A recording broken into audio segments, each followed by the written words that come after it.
నా బిడ్డ నా కళ్ళు ఎదురుకు లేకుండా పోయాడా, నా కళ్ళు అయిపోయాడు నా బిడ్డ. 5 నిమిషాల ముందేనా నా బిడ్డ నా ఎదురుగా ఉన్నాడా, నా ఎక్కడికి వచ్చి నేను ప్రజావేదికలో ఉంటే నాతో మాట్లాడాడా. 5 నిమిషాల ముందే మాట్లాడి గౌస్తో చెతురాడాడు, వాళ్ళ నాన్నతో చెతురాడాడు. ఆ నుంచి వాడికి హాస్పిటల్ కన్నా నా ఫ్రెండ్ ఉన్నాడు అని చెప్తానని నా కళ్ళు ఎదురుగా పోయాడు.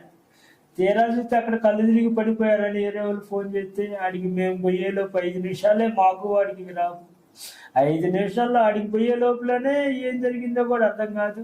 అట్లా చేతులు పెట్టుకున్నాం.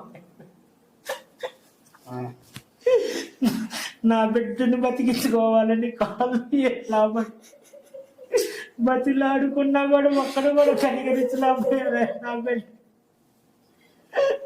ఒక్క నిమిషం వ్యాపించి తాళికు అట్టుబడి వ్యాపించి నడితే నా బిడ్డ నా ఎదురు కొద్దిగా బతికడానికి ఛాన్స్ ఉండేదేమని అనుకున్నాను. పాపం 40-50 మంది కుర్రోళ్ళు ఇటు నెట్టి అటు నెట్టి అడ్డం తిరిగిసినా కూడా ఎవరు కళ్ళు ఇచ్చుకొని ఆడేవి. ఆ సమయానికి ఆయన వచ్చాడయ్యా.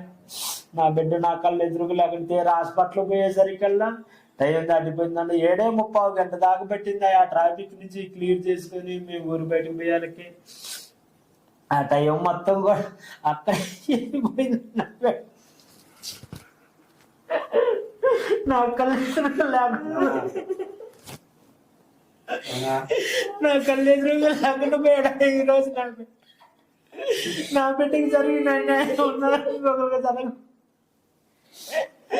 లాఠీ పెట్టి లాఠీ చేసి నా బిడ్డకి ఆ ట్రాఫిక్ సమస్య ఒకటి లేకుండా కొద్దిగా బతికేవాడు అని ఆశ ఉంటుందయ్యా నా బిడ్డకి. ఆ ఆశ కూడా లేకుండా చేశారయ్యా. నా బిడ్డ కరువు అయిపోయాడయ్యా. నాకు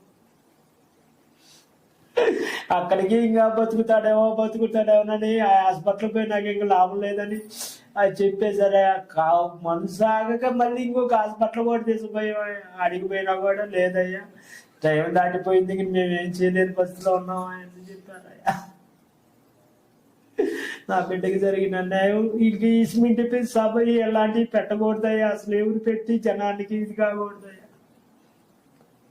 కొంచెం నా బిడ్డకి ట్రాఫిక్ సమస్య లేకపోతే నాకు నా ఎదురుగా ఈరోజు నా బిడ్డ ఉండే నా ఆధారం నా గుండెకి కూడా వాడానయ్యా. మొత్తం నా నాన్న ఇంటికాడ నా నాన్నకి ఎందుకు నేను చూసుకుంటానని వ్యాపారం మొత్తం నేను చూసుకుంటాను అని నాకు భరోసా ఇచ్చింది నా బిడ్డ. నా కళ్ళెదురుగా లేవు.